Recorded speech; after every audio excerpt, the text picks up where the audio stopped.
Jangan lupa subscribe YouTube channel Metro TV News dan jangan lupa nyalakan notifikasinya.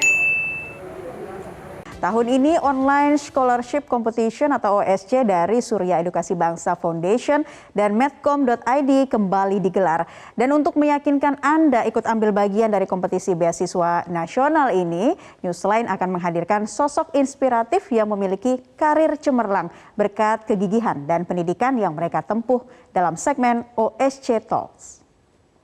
Mau kuliah S1 dengan beasiswa sampai dengan lulus?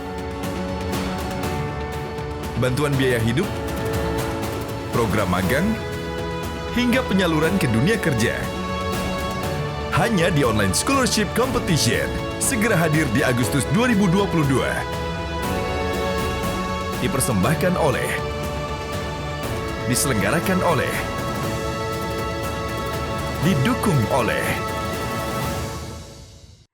Bagi para scholarship hunter, kita membutuhkan suatu wadah yang dapat memberikan semua informasi terkait beasiswa dan bagaimana cara mendapatkannya. Dan untuk membahasnya kita akan ngobrol-ngobrol nih dengan Forum Beasiswa Indonesia, yakni Ketua Kongres Beasiswa Indonesia II, Bapak Habibin. Selamat siang, Pak Habibin. Kita bisa mulai dari jelaskan dulu nih mengenai Forum Beasiswa Indonesia dan apa sih tujuannya?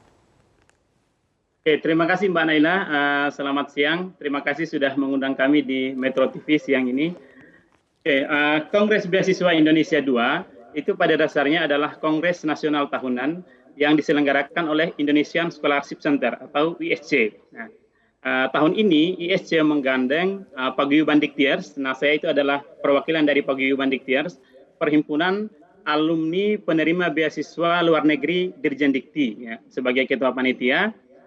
Dan dari Rumah Kepemimpinan sebagai sekretaris, Mas Akil namanya. Nah, Kongres Beasiswa ini mempertemukan para pengelola beasiswa dari semua instansi, baik lembaga pemerintah, luar negeri, perusahaan-perusahaan, dan yayasan.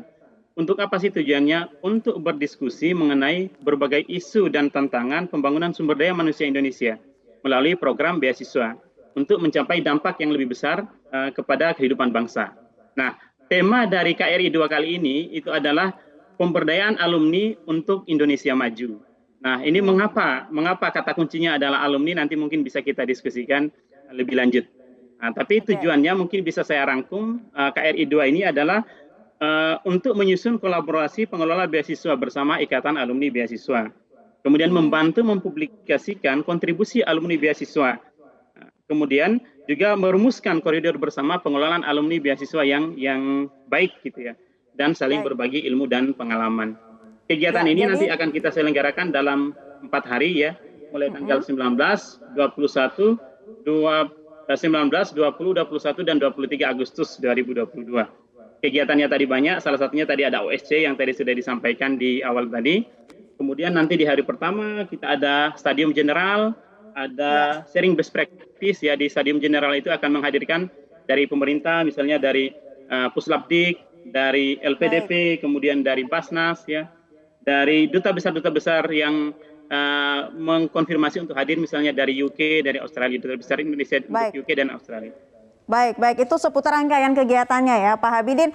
Jadi bisa Anda jelaskan kembali pentingnya suatu wadah ini untuk membangun komunikasi dari para penerima beasiswa.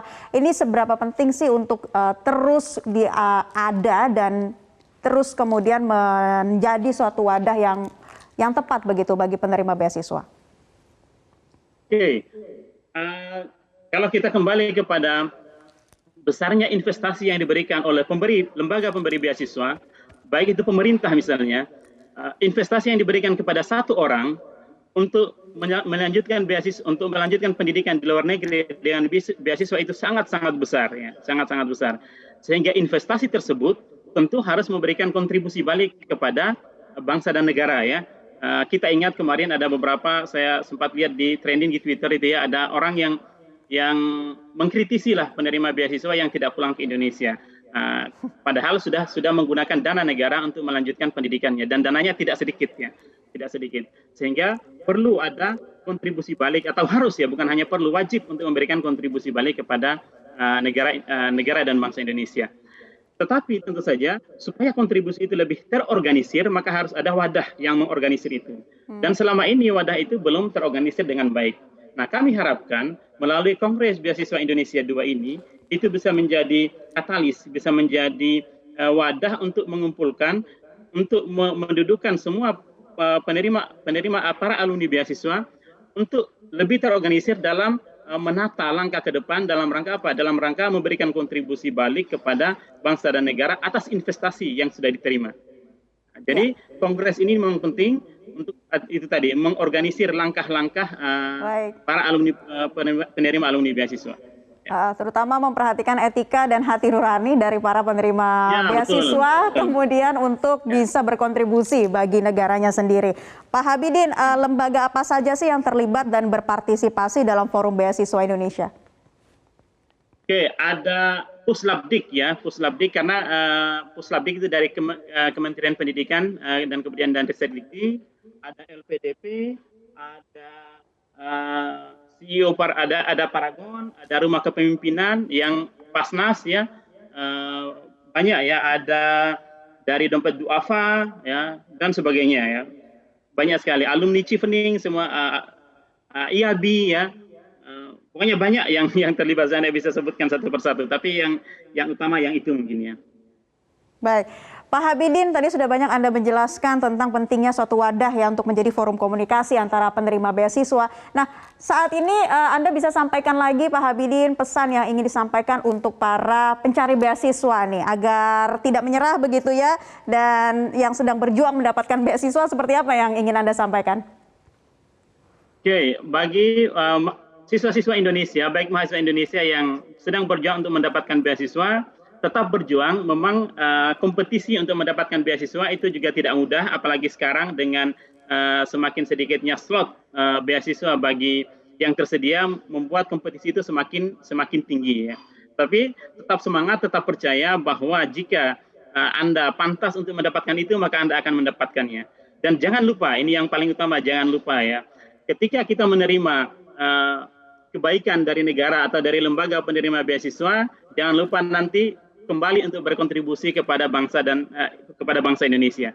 Saya pribadi ketika kuliah di luar negeri bukan tidak punya kesempatan untuk stay di sana ya. Misalnya banyaklah tawaran, banyak kesempatan untuk bisa memperpanjang stay di sana ya. Tetapi saya lebih memilih untuk kembali ke Indonesia untuk meneruskan bakti saya kepada bangsa dan negara melalui bidang saya ya, khususnya di bidang pendidikan. Karena saya adalah dosen di Universitas Negeri Malang. Baik, itu poin yang perlu digarisbawahi kembali untuk menjadi perhatian dari para penerima beasiswa tanah air, karena negara sudah memberikan investasi yang begitu tinggi untuk para penerima beasiswa ini. Terima kasih Ketua Kongres Beasiswa Indonesia 2 Bapak Habibin sudah bergabung di kesempatan Newsline kali ini.